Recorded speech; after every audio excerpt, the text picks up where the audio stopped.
கீழே ஒரு இமேஜ் போட்டிருக்கேன். இங்கே யாருன்னு பார்த்தோன்னா ஒரு டாக்டருங்க. டாக்டருக்குலாம் என்ன விஷயம் இருக்கு அப்படின்னு கேட்குங்க. ஆனால் இருக்குங்க. இவங்க ஒரு ஸ்பெஷல் டாக்டருங்க. என்னன்னு கேட்டோம்னா, காசுக்காக வேலை செய்கிற டாக்டரை பார்த்துருப்போம்.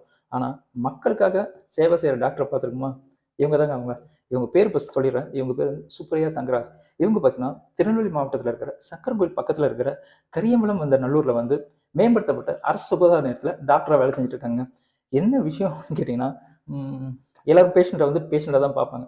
ஆனால் இவங்க பேஷண்ட்டை பார்க்காம குழந்தைகள பார்க்குறாங்க.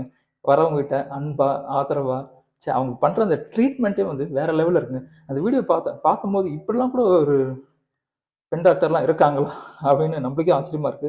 ஏன்னா வர வயசானவங்களா இருக்கட்டும், வயசான ஆண்களா இருக்கட்டும், இல்லை வயதான பெண்களா இருக்கட்டும், எல்லார்கிட்டையும் சரி அன்பா, பாசமா, ஏற்கனவே என்ன ஆச்சு, ஏதாச்சு அதை ஞாபகப்படுத்தி அவங்ககிட்ட பேசுற அந்த விதம் இருக்குங்களா, அதுல இவங்க பண்ற ட்ரீட்மெண்ட்ல பாதி சரியாதுன்னா அவங்க பேசுற விதத்துலயும் வந்து பாதி சரியாயிடுங்க. அதே மாதிரி குழந்தைங்கிட்ட அவ்வளோ அன்பா, பாசமா பேசுறாங்க. இந்த காலத்துல எந்த மாதிரி டாக்டரா அப்படின்னு கேட்குற அளவுக்கு திருநெல்வேலி மாவட்டம் உண்மையிலேயே ஒரு கொடுத்து வச்ச மாவட்டங்க. இந்த மாதிரி டாக்டருங்களாம் அமைவது வந்து ரொம்ப கஷ்டம். எல்லாத்துக்குமே ஒரு விஷயம் என்ன தெரியுங்களா? இப்படி எல்லாருக்கும் பேசினா தானே பேஷண்ட்லாம் அவங்க தேடி வருவாங்க. இவங்க ஒரு பிரைவேட் டாக்டர் தானே அப்படின்னு எல்லாரும் நினைக்கலாம். அதாங்க கிடையாது. இவங்க ஒரு கவர்மெண்ட் டாக்டருங்க.